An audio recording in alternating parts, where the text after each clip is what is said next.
back to the Hallmarkies podcast, to another episode of Once Upon an Upside. Today we're covering August Up movies, and I am Amy, and I'm here with my co-host Kaycee. Hello, friends. I'm back. You just can't get rid of me. I'm like, hey, Up movies. So fun. Woohoo! And me, I don't know the last time I was on an episode, so. Welcome back, Amy. You have been so missed. This year's been hard, but we're coming out of it, so it's good. There you go. Yeah, we're recovering. But anyways, how have you been, Kaycee? It's just been a while since I talked to you. How have you been? I know. I've been doing really well. We've been getting some rain from a hurricane that's been out in the Gulf, so that's been fun. So we've got lots of rain, and my kids are back in school, so that's all fine and dandy. My first grader has real homework, and I'm like, what is this life right now? So yeah. Well, how about you? How's it going? How's the West Coast, the best coast? It's great. We have no rain. I think we're in a drought again, technically. I'm not entirely sure about that, but yeah, no rain. No rain. It was a little windy today. There was a breeze, so that was nice. A little bit of a cool down from the 90-degree weather recently. But yeah, I've just been teaching my littles and just living life. That's about it. That's great. I mean, we're so proud of you. You're all grown up. Moment of silence for young Amy. Oh, yes, I have 2 degrees, or no, 3 degrees now. I can't even remember how many degrees I have. That's how many degrees. And that's why I've been absent from the podcast for the past year, because I was getting a graduate degree and turned out to be a lot more intensive than I expected. So yeah, but it's been fun. Yeah. And you did it, and that's what matters. So yeah. Congratulations. Send all your congrats to Amy on the socials.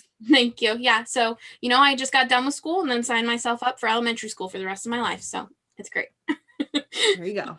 All right. But let's go ahead and get into talking about these Up movies. So we had 3 Up movies from the month of August. And the 3 we are going to be talking about in this episode are Love Stories in Sunflower Valley, Loveupstream, and Love's Match. So if you haven't watched one of these, go ahead, go check them out. I believe they're all available on the Up Faith and Family streaming app for you. So yeah, let's jump in and just start talking about our first one, which is Love Stories in Sunflower Valley. I keep wanting to call it Love in Harmony Valley because I think that was an Up movie last year. So yeah, the names are confusing me a little bit. But this one stars, 2 lovely Hallmark alums, Erin Cahill, Marcus Rosner. And the short synopsis just from IMDb is that Kate works at a Seattle newspaper. On her new assignment, she takes her back to her hometown, Sunflower Valley, and her handsome coworker comes along, and they unravel a series of heartwarming love stories about the local townspeople. So, Kaycee, what were your first thoughts about this movie? Erin Cahill and Marcus Rosner, y'all. I was like, yes, bring it on. I am here for these 2. I would love to see them paired up again because they're just so delightful as actors. And I mean, Marcus Rosner, he's finally not the bad boyfriend anymore.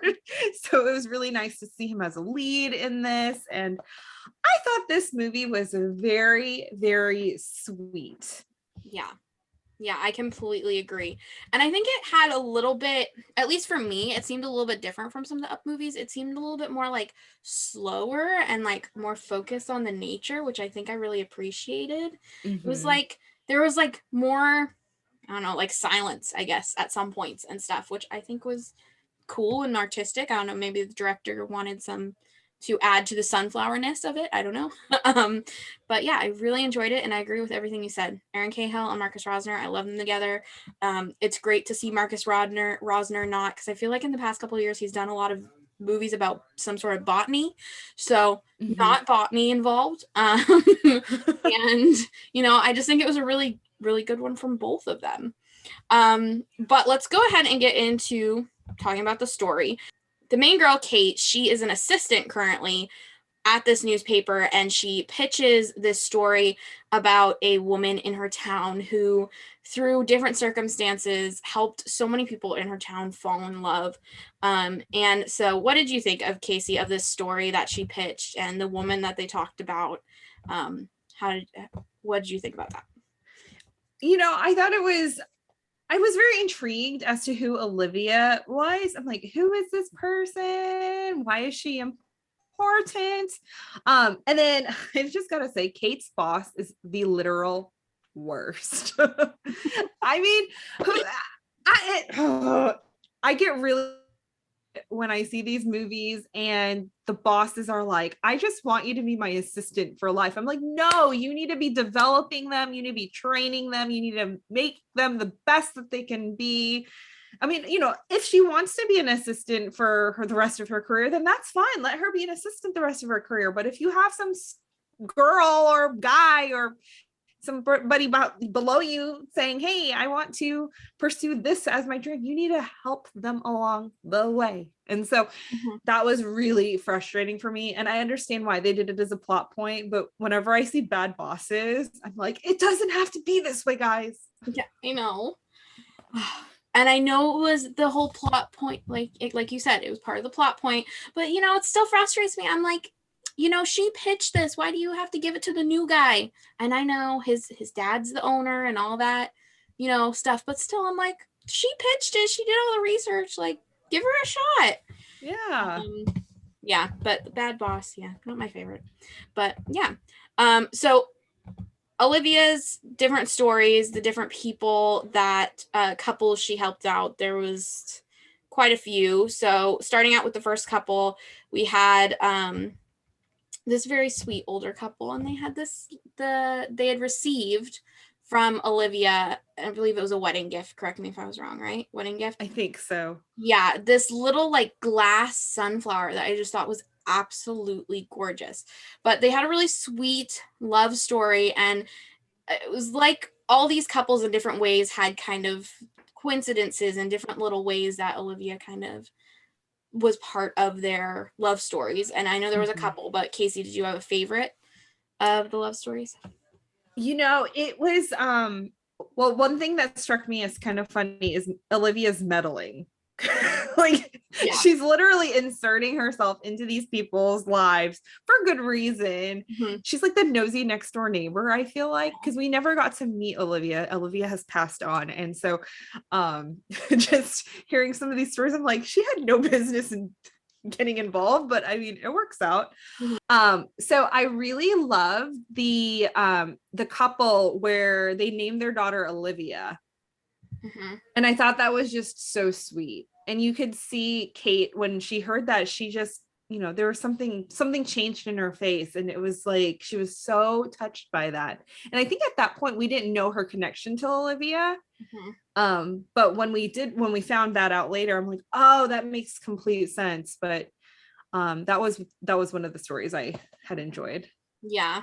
And through these stories too, it was even though Olivia has passed on, it was almost like, in a way, Olivia was still meddling and still creating a relationship with the two main characters. So even after Olivia's gone, she's still helping people find love, and I just thought that was so cute. Anyways, but yes, I think that was really sweet. And one of the things I also really liked, one of the stories I liked was about the cakes, and how she's like, oh, my mom would never let me have one of her fancy cakes and everything. And then, it came back around at the end and he got her a fancy cake she's always wanted.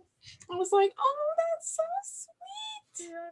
Yeah, so it was really, I enjoyed the cute love stories. There were a couple plot points that I was a little like, okay, like the boss, things like that. Was there anything else in the movie that, maybe you didn't enjoy too much? Yeah, definitely the bad boss. When he submits her, when Drew submits Kate's article without her knowing. And I know it was all good intent, like good intentions and all of that. But I'm like, no, Kate, listen to him. Just hear him out and explain your side of the story. Communicate. I mean, you know, again, I know that was purposely done in order to drive the plot forward. I just, inside my soul, it just feels so bad for these characters when they have that disagreement, especially when it was something that wasn't malicious. You know, he had submitted it because he thought, you know what, she needs to shine. And then because of the bad boss, you know, Kate's all like, I'm gonna get fired and all of that. But that was probably one of the moments where I kind of cringed a little. But I mean, nothing else really bothered me about this movie. I thought it was really, really sweet. And I loved at the very end when Drew comes out during the party and then he says, famous line, "Take a walk with me." And I'm like, oh my goodness. Oh, how do I get one? No, I'm kidding.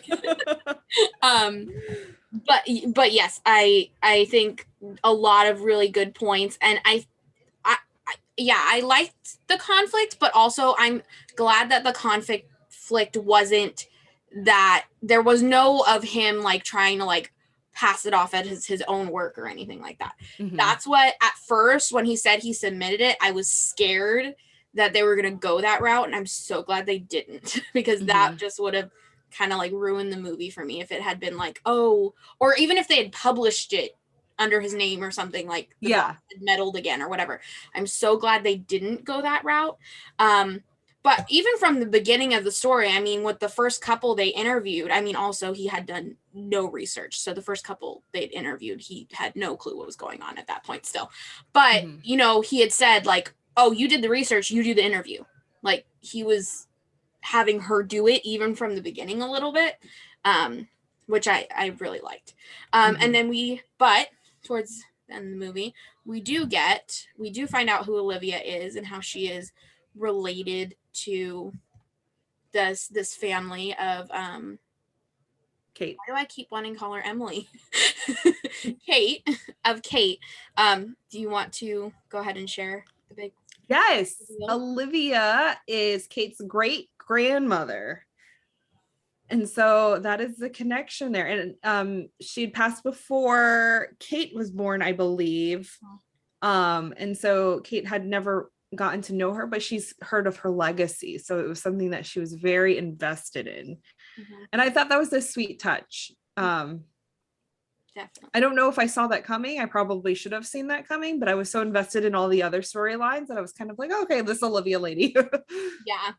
Well, I mean, it could have just been like, you know, she was the meddling old lady in the town that everyone remembered. But then also when she said like, oh, she died over 40 years ago, I was like, how much would you hear about her in the town? I mean, this is like a younger, like she's probably in her 30s. I didn't know. So I was like, there's got to be like some sort of personal connection to that. I didn't know, maybe she had, at the beginning, I was like, oh, maybe she meddled in her parents' relationship or something like that. Yeah. I thought that was just a really sweet touch because, you know, it not only was this a way for her to get her feet wet writing wise and get her, you know, her story out there, but also it was a way for her to connect with a family member she had never gotten the chance to know personally. So I really enjoyed that. So before we rate it, is there anything else you'd like to add about Sunflower Valley? Yes, really quick. I would love to add a point about Drew and his dad. I really appreciated the fact that the dad wasn't some bad man of business. He was a very caring father. He'd lost his wife. And so you had that element. I was a little nervous that we were going to go, you know, bad man of business and he's trying to take away his son's dreams or whatnot, but he was so supportive and he was even there helping Kate and saying, you know, hey, you've got a new job and all of that good stuff. And so I'm really glad we didn't have another conflict there, because sometimes some of these movies, too much conflict is too, like, it's just, it doesn't work. Yeah. And so it was just really nice to see that, honestly. Yeah, definitely. I completely agree. And I wanted to mention that. I completely forgot. But yes, definitely that. And also, I feel like his dad came in at a point in the movie that would have been a weird time to add that plot point anyways, because it would have been kind of later in the movie. But yeah, I'm glad he was like supportive, good relationship, great dad. Because, you know, in the beginning, Drew got the job because of who his dad was. And so I was expecting maybe dad to either not be a great relationship with his son, or, you know, be like a bad man of business type, or like, you know, he supports the boss, the bad boss completely or something. I don't know. But yeah, I enjoyed that as well. But all right, let's go ahead and rank this. So on Once Upon an Upside, unless Jess has changed it, in which case I apologize, Jess, I'm sorry. But how many balloons would you give it out of 10? I will give it 7.5 balloons out of 10. All right, and I completely agree. That's what I give it as well. 7.5 balloons out of 10. It was great. It was cute, but it was no Christmas movie Christmas. Yep.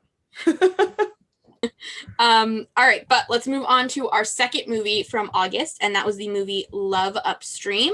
And we have that Kimberly Sue Murray and Steve Lund and starring in this movie. And Steve Lund, I know, has done some Hallmark stuff. I'm not sure, has Kimberly Sue Murray done some Hallmark stuff? She looks familiar. Think she did when I looked her up. Again, that was a few days ago, so I don't remember.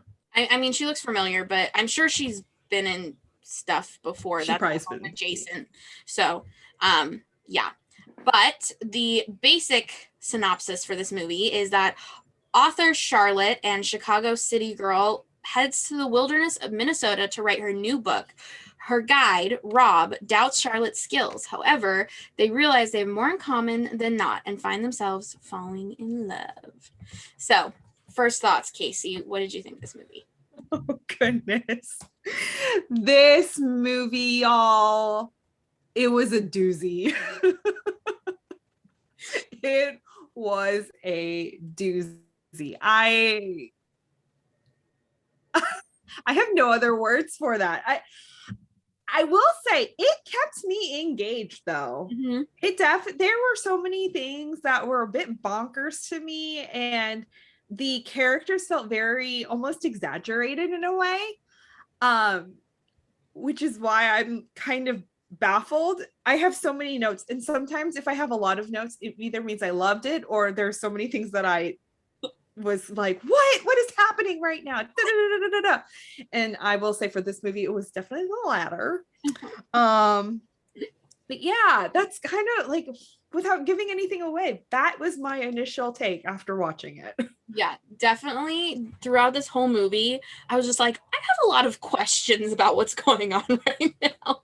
And it was kind of a lot. I feel like there was a lot of back and forth between like, we're in the woods, we're in the city, we're in the woods, we're in like, there was a little bit, like the setting changed many times, and I was like, okay, we're back here now, we're back doing this, we're back doing that, why are these people here now? It was just, yeah, there was kind of a lot of back and forth. There was just a lot of questions, a lot of things to unpack, and I have like 3 that I have, but if you want to add some of yours that you're just like, go for it. So the first one was this whole thing, just I was like, what? The whole thing about all the canoe. First off, how do 33 canoes get stolen and nobody notices? Like, how does that happen? Like, I just don't.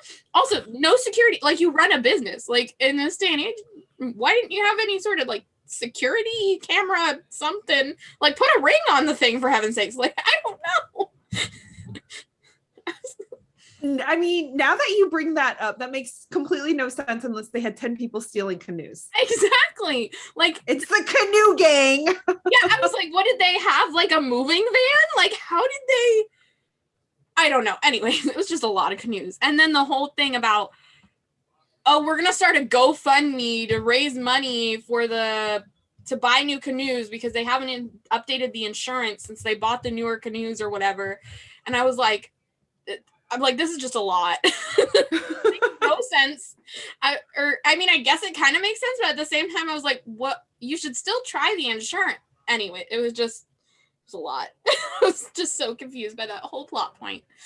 Just so confused. It was a lot. And her friends that were donating money were like kind of mean and self-centered anyways. So it's just a lot with the news. His business model didn't make too much sense also.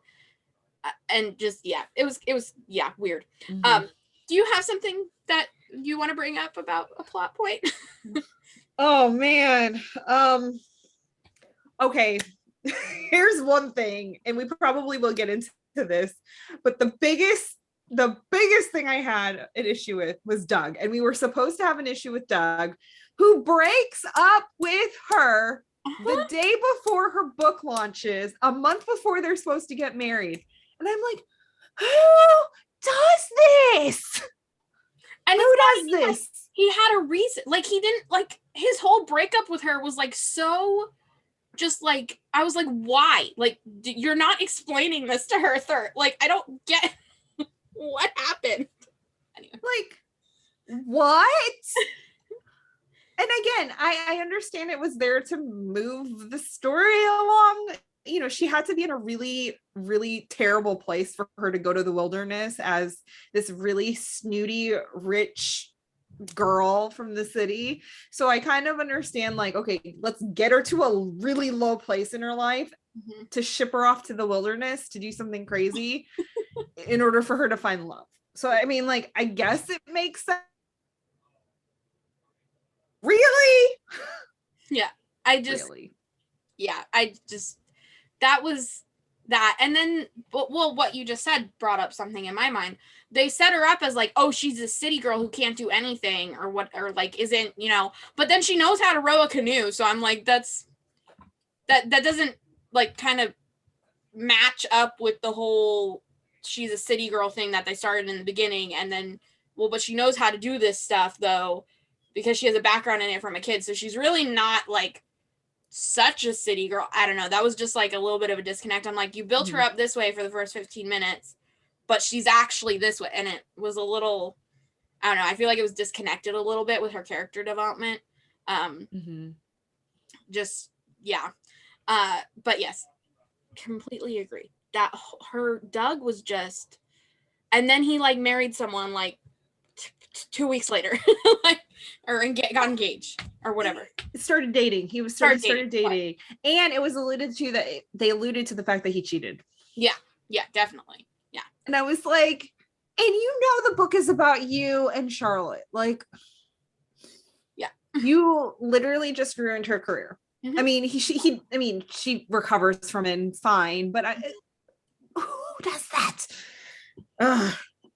I'm trying to think of next scenes. So the second one that I can think of, at least, that I just found the scene hilarious, that Steve Lund's character could not think of any other profession that might make him make Doug jealous than I'm a prince. A prince. I'm like, this man cannot think of any other profession that's maybe a little bit more believable than I'm a prince. That was really funny to me because I saw, you know, you see him pan out and you can see him looking at the picture of some king or whatever. And yeah, the prince there, I'm like, what?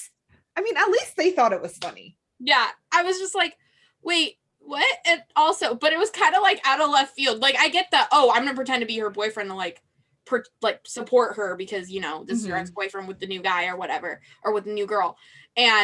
But prince, and then comes out of his mouth, I'm a prince. And then they're all like, oh yeah, we need to go talk to someone, otherwise the queen's gonna be mad or whatever. And this just scene, I was like, how is this Doug and his new girlfriend believing anything that's coming out of their mouth right now?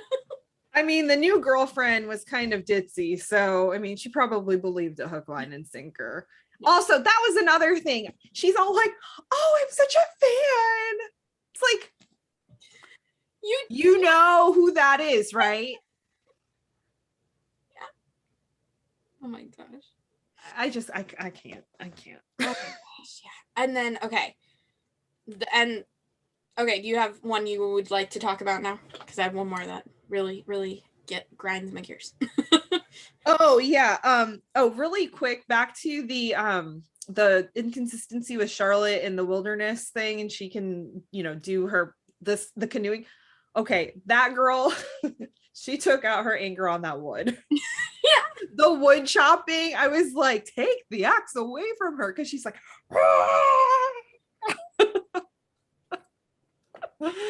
Oh yeah. Mm-hmm. So that was something that I was kind of like, whoa. Here's a weird plot point. And again, I understand they had to get robbed into the city somehow, but his dad falling, and then he's in a neck brace and he has no insurance. And then I'm like, where'd he get the neck brace?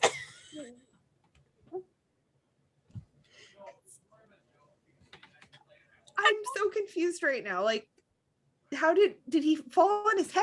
Like, what? Yeah, how did he that was weird.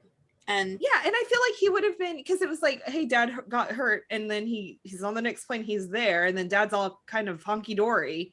I mean, with that kind of injury, they would be bedridden in the hospital for several weeks or something.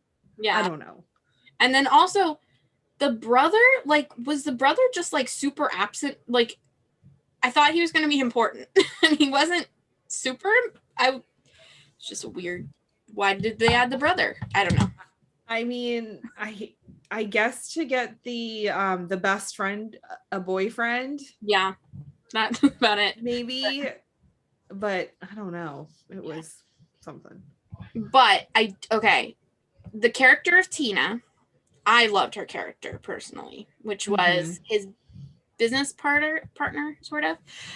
But oh my gosh, the things that man who, I don't know, he was pitching the TV show to her or whatever, said about Rob. I was like, oh my gosh, if anyone said that about someone I cared about, I would have stood up and just walked out. Like, I wouldn't have let him keep going. That just, Yes. When I was shocked. And maybe it's because it's an UPtv movie, and I'm like, oh, they keep things really like, not lighthearted. Yeah, lighthearted. They don't use words like chubby or, basically implying people are fat. Like, I was shooketh. I was like, did he just say what I thought he just said? First of all, second of all, I would have. I agree. I would have walked out, and I would have said, I would have taken that contract and I would have ripped it up and been like, no. And I'm just like, oh my gosh, this gorgeous woman and this man is saying this. I was just like, oh. And then the fact that some of that got like actually put out into the world was just astounding to me. How that is. So I don't think it was put out into the world. I think it was just a pitch. Oh, okay. So an email.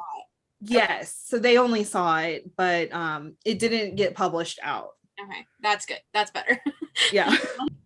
Something else you would like to talk about for a plot in this movie? Okay. Guys, the year is 2021. Have we not learned our lesson about locking our computers? No, never. Like, people, lock your computers. Don't leave things up. That is one plot point that just really irks me in movies, because I'm like, this is not 1998 anymore, where we were all naive about the internet and we thought that strangers on the internet were bad. I mean, most of them probably were. I don't really know. I was 8 in 98, so that's fine. I was 1, so I was gonna say, I always forget how young you are. No idea what happened in 98. Really, honestly, no clue. So. You don't remember the dial-up sound? I vaguely, but when I was like 5 or 6, not when I was 1. This movie was just kind of just bonkers in many ways. That's my final thought on it. Do you have something else you want to discuss? I really did love Mike and Tina. I love their side characters. I was really crushed when they discovered, Kate's, or who was this girl? Charlotte, sorry, not Kate. Kate was the last movie. Charlotte's computer unlocked and they saw all the mean things said about them and like how they were, it was just real. I just felt terrible for everybody involved. My thing was there were so many unlikable characters in this movie. I feel like Steve Lund's character was a bit unlikable. Charlotte was a bit unlikable.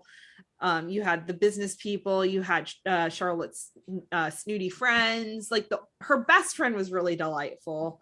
And of course, you know, Mike and Tina were also delightful, but like there were just so many unlikable characters in this. But that being said, I did like seeing Charlotte's growth. Yeah. Through the movie. I liked seeing her come, you know, start off as this like really annoying character, and then she really just finds herself and she realizes, you know, what a good life can be without all the extra clothes and the suitcases. And speaking of plot point here that I need to address really quick, the boat with all the suitcases. Why? Sorry. What in the world? Is that how everybody arrives in a boat? Or was that just her being extra? I don't know. Maybe like she just comes sailing in and she's like, hey, let me, here are my 40 suitcases. Yeah. I was like, oh, I'm having flashbacks to Jungle Cruise when The Rock just throws all the suitcases off the boat or whatever. Oh. And I'm like, that's what's gonna start happening. Her stuff is just gonna start going flying off the boat. Oh yes. Yeah. No. Yeah. This. Yeah. All right. Well, I'm gonna. Are you good with to rate it? Do you think? Yeah, we got an I love you at the end too. So yeah, there we go. That was sweet. The ending was sweet, and I was like, okay, I can dig it. And I liked the fact that they did get their TV pitch at the end, but it was exactly what they wanted, and we saw them live happily ever after. So yes. So I would give this a 6.5. It was there was cute parts, but also a lot of what on earth is happening. What would you give it, Kaycee? I gave it the same exact rating. I gave it a 6.5 out of 10. I gave it a half point more because it did keep my attention through the end. Mm-hmm. Yeah. That is one thing that that's important, obviously. And so in a weird way, I enjoyed the movie. And I think it's because the characters were such hyperboles. Mm-hmm. And I think that's why it worked for me, because I'm like, okay, you have two very opposite people coming together in a very weird sort of way. It's unique. It's in the wilderness. So you got that. I mean, we had and some, even the plot points were a little goofy, but it wasn't, I don't know. I would rank this middle ground. Like it was great. I would probably watch it again. Mm-hmm. Yeah. So all right. Definitely. Yeah. Alrighty. So let's move on to our final movie from August from UPtv, and that is Love's Match, starring Megan Hutchings, Robin Dunn. And then also one of the, co-stars in this movie actually was just on Good Witch, Kayana Teresa, who was just on Good Witch. So we have, some Hallmark alums. Of course, Robin Dunn has been in a ton of Hallmark stuff. Yeah, he was Robin Daniels in Aurora Tea Garden. Yeah, and I think he's done directing and stuff too for Hallmark for a few things. So, he's in the family. But the basic synopsis for this movie is matchmaker Leah Price is the owner of a dating website, One Match. But when one of her clients still doesn't find love, Leah agrees to allow matchmaker Peter Beckett to help her. What they weren't expecting is a perfect match for themselves. So what did you think of this movie to start off, Kaycee? I really appreciated seeing a lot of diversity in the couples. Mm-hmm. Yeah. Lots and lots and lots of diversity. It was like mixing and matching it up. And I am here for this. Okay. Because I'm Filipino American. And so growing up, I never saw any Filipinos on TV except for the girl from Barney. And that was one thing. The girl, what was her name? Min, I think. And I remember her because she was Filipino and my mom made a big deal. And she's like, see, she's Filipino, just like you. But other than that, growing up, I never saw anybody like me on TV or like my family, like my husband's white. And so like didn't see a lot of that. So it was really nice to see lots of different types of couples in this movie. And I thought that was really great. As far as the storyline, I was a little confused. Then I was like, okay, I can kind of see where this is going. And then a Mack truck hit. And I was like, what? What just happened? Okay, wait, what? Excuse me. No, I'm not sure about this. Yeah. I paused it. Amy, I paused it at that when we had the revelation about Grace, who's played by Kayana. I paused it and I literally alone by myself yelled, what? Wrote it in really big letters right here. Oh and then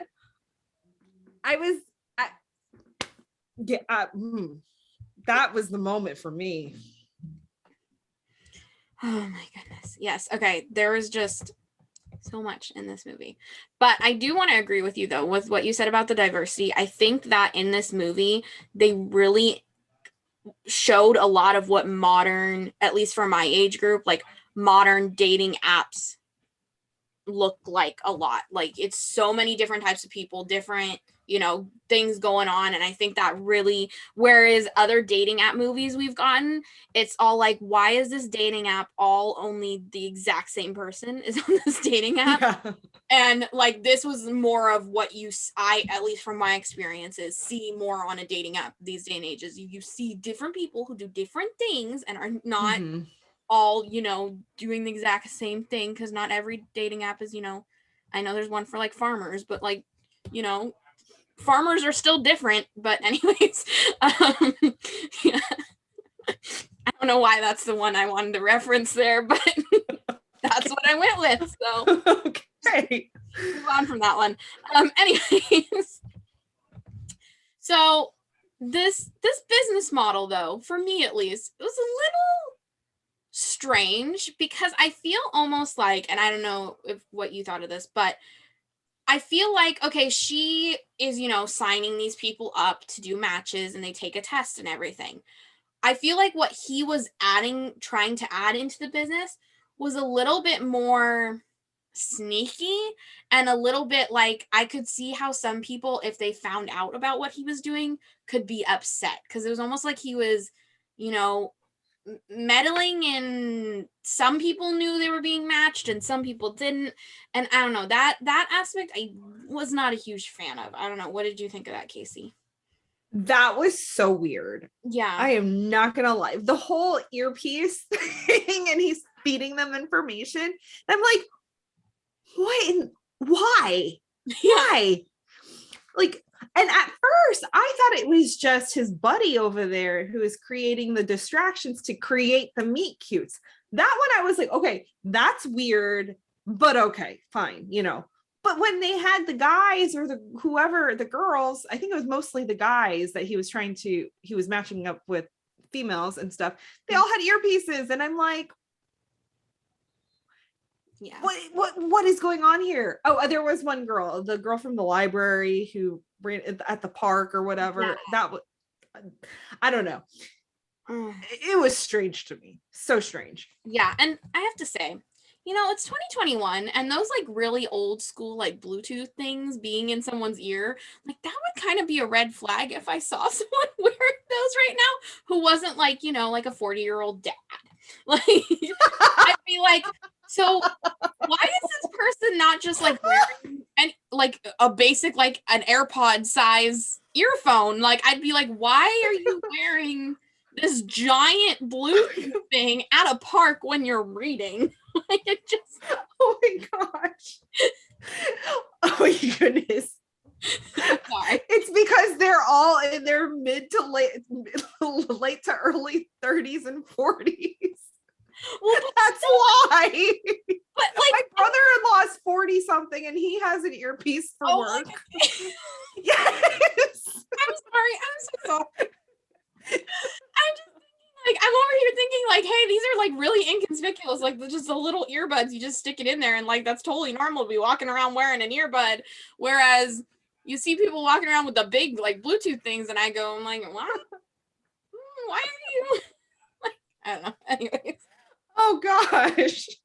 This is so funny. Because I definitely had one of those earpieces when I was your age. Yeah. 10 years ago. Yeah. Now I was like, I just have my AirPods in, and that works just like a Bluetooth thing does. So, yeah, I just thought it was, it was weird situations to be having those on, and I feel like the other person would be like, so you on the phone? Like, what? Yes. I mean, okay, so I want to say for the most part, all of them probably, I think they all had professional-ish jobs to a degree where they would be using that. So like, I can kind of see how that could work for people who are past 35. So I got this show here. Oh, that's funny. Oh gosh. All right, but okay. Some of these dates, I was just it's like, oh my gosh, they're meddling so much, and these people are technically paying them, but they're not getting the full story, and it really threw me off. So, all right, let's just go ahead and talk about like the first like big date, I would say, where the character Grace, where she double booked that night or that day, and she's like eating, with this restaurant owner, and then she's like, oh, at 9:00 I'm gonna, gonna hang out with such and such, and then they meet each other at the restaurant. I was like, oh my gosh, don't do that. Do you have things to say? That was cringy. That was cringy. Now, here's the thing. And listen, I've never really been single, so I mean, I can't really say from experience, but I have single friends. And so when you are meeting people and you're not in a committed official relationship, it's totally fine to just be like, hey, I'm meeting this person, I'm going to go meet this person. You're just meeting people. That's really what she was doing. She wasn't committing. I think once you commit to a relationship, both parties, that's when you close everybody off, and then it's just the two of you. So I didn't necessarily blame her for going for dating both guys. Yeah. And that didn't really bother me. I'm like, we see it on The Bachelor, like, except that's faster and 20 people. But so that didn't really bother me. What bothered me is the fact that I kind of wish she would have said to the restaurant owner, well, I have something going on tonight, but how about tomorrow? Yeah. Like she didn't really push back on that. And then of all places for her 9:00 date to be, he happens to just go to the up and coming new restaurant. Like, what? Yeah. I don't know. Yeah, I just think that whole situation was awkward with them just being there together. And yeah, maybe she should have been like, oh, let's do this the next day or something like that, so it wouldn't have been as awkward, but it just was kind of an awkward, weird situation. Yeah. And then then they tried to set her up with the guy from they're like Zumba classes, outdoor workout classes, I don't know. Yes. And then the other guy that she was her guy to set Grace up with. And like, maybe you have more experience dating than I do.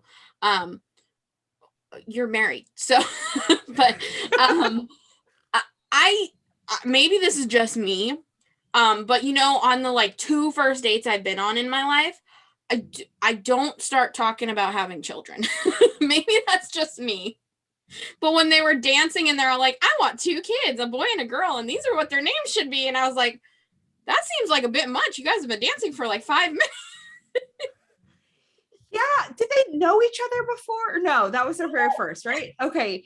Yeah. I mean, if it comes, well, okay, here's the thing though. They're probably in their like mid to late 30s is kind of what I was guessing. And so I would say that talking about how many kids you want, like if it comes up naturally, like if you're talking about your family and you're like, oh, how many siblings did you grow up with? Hey, I grew up with 5 siblings. Oh, wow, that's a lot.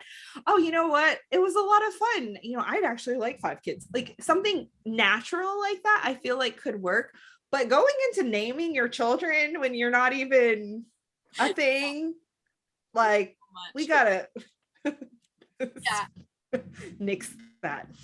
Yeah, I was a little like, that seems a little much, but also I'm coming from a standpoint of it being 24, and if you bring up kids to a 24-year-old, most 24-year-old guys, they will run for the hills. So, a little bit different there. But so I just thought that was like a little fast and kind of quick, and then but after that we got a mid-movie kiss. Yeah, we did. That was one of the most like awkward kisses I have seen in one of these movies ever. Just looked so uncomfortable for both parties. Her eyes were like bugging out, like what just happened? I was like, this doesn't even look like they're enjoying this. They're just it was like 2 kids. It was like 2 12-year-olds kissing at camp for the first time is what I know. It was just very interesting. Yeah, so what did you think of that, just that whole little segment, like that second date, or would that be the third, maybe? I don't know, second, third. Yeah. No, I thought the kiss, the mid-movie kiss was hilarious.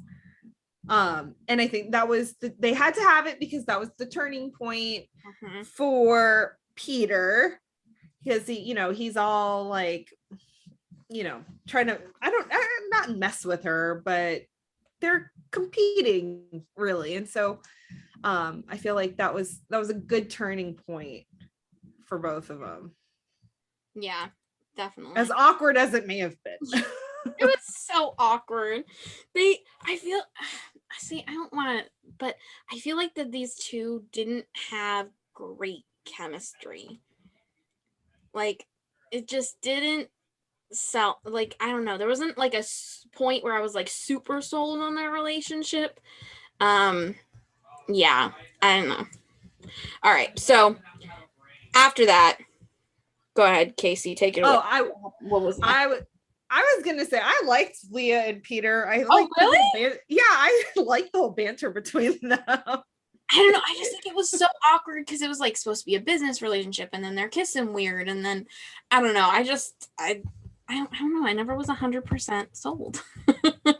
But that's okay. So it's different. Yes, exactly. Yeah, I mean, so lots of dates. The one thing though too with Peter, I'm like, you are super invested in this whole thing and you know a lot about Grace, and I thought he was just creeping on her.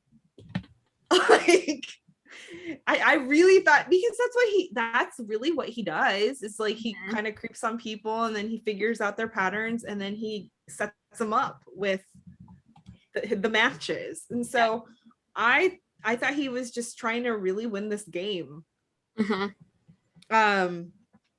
So we do have a kind of a date with Leah and Peter, the 20s dinner.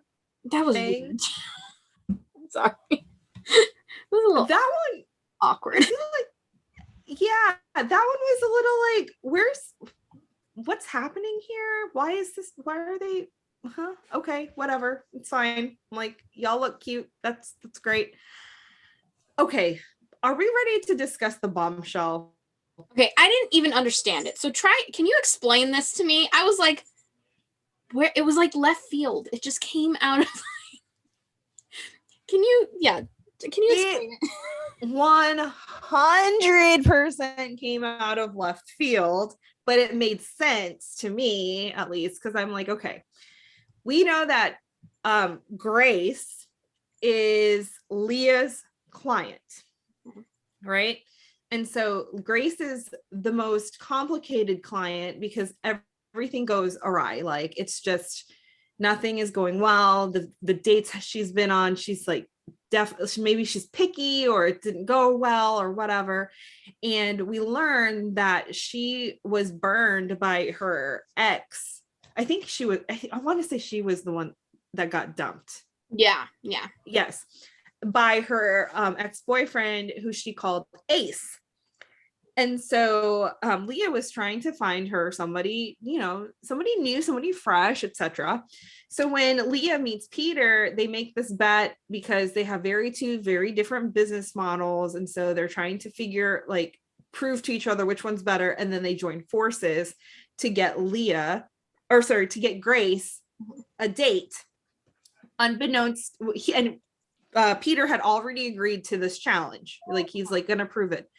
But when Leah shares, or when he finds out that the client is Grace, what we find out an hour and 15 minutes into the movie is that Grace is Peter's ex.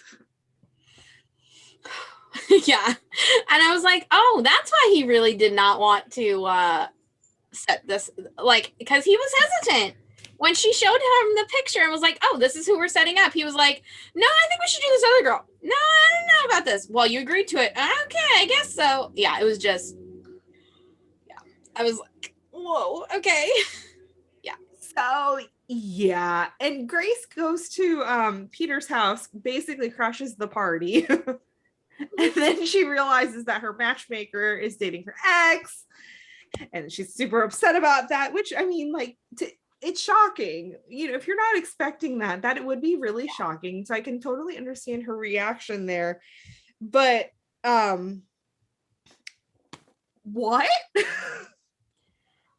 Just, yeah. And I'm sorry, I gotta say the whole thing, I was just like, oh my goodness. Yeah. And just adding on to that, the fact that he was, she had hired this service from this woman and they were essentially testing something on her without her permission, this new, how they were going to add to the business or whatever. And I was just like, I just don't like this whole new business premise that they have. It just, yeah. And, if I was her, I would be angry too. But yeah, it was just a lot.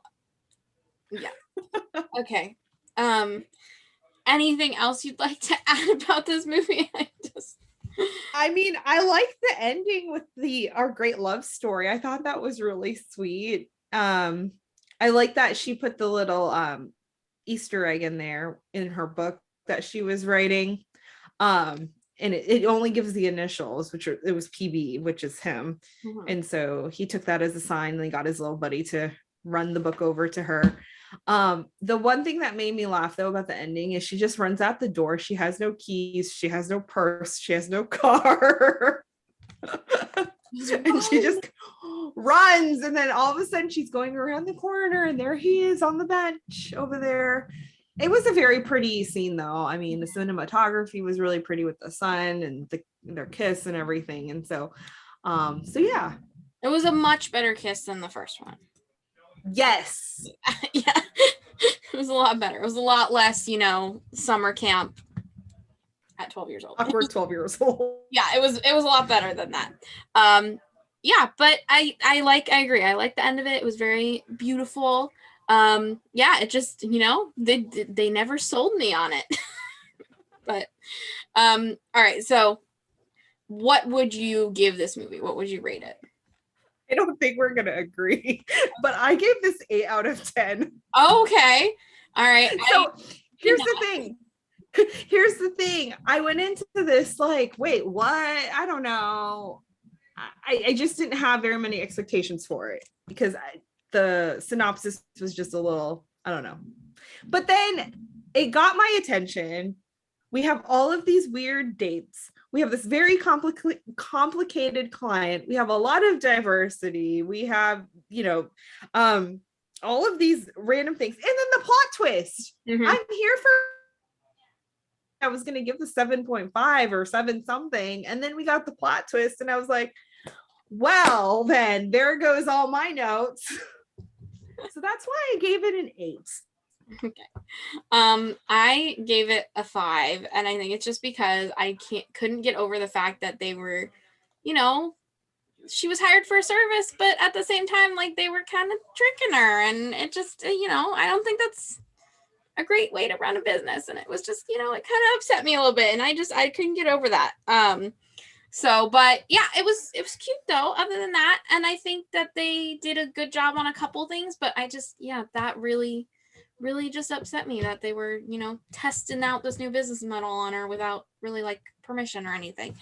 Fair enough. Yeah. But this lineup altogether, out of these 3 movies, which one would you say was your favorite? Oh man.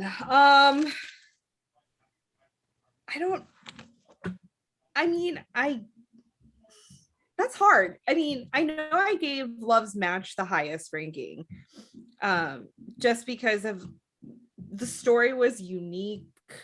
It was different. There was a plot twist that I wasn't expecting in there, but I really liked all 3 movies. Mm-hmm. All of them I would probably watch again. All of them had very interesting quirks, and they weren't so cliche. Mm-hmm. Like they had the tropes, they had the clichéness of it. I mean, these are these very happy-go-lucky rom-coms, so you have that already. But I don't know, it was different this month. I just really liked all of them. Yeah, I think I did enjoy all of them, and I think these 3 specifically, compared to some of the other up ones that have come out this year, I think they were a step up. I think this was one of the better months, at least in my opinion. Yeah, and I think my favorite was the Sunflower Valley, but I think they were all good and better than some of the other ones we've seen on Up this year. So I would agree. Yeah, I like that. So that is it for our August Up recap. We have a couple movies coming out in September, so make sure to go check out Up and make sure you watch September's movies so you can come listen to that recap. But we will talk to you later with more Up. Kaycee, where can people find you on the internet? You can find me at Hallmark My Words on Twitter. All right. And you can find me on Instagram, Twitter, YouTube, TikTok, anywhere you'd like at It's Amy Craig. And you can find the podcast, as always, Hallmarkies Pod or Hallmarkies Podcast across all social media, podcasting apps.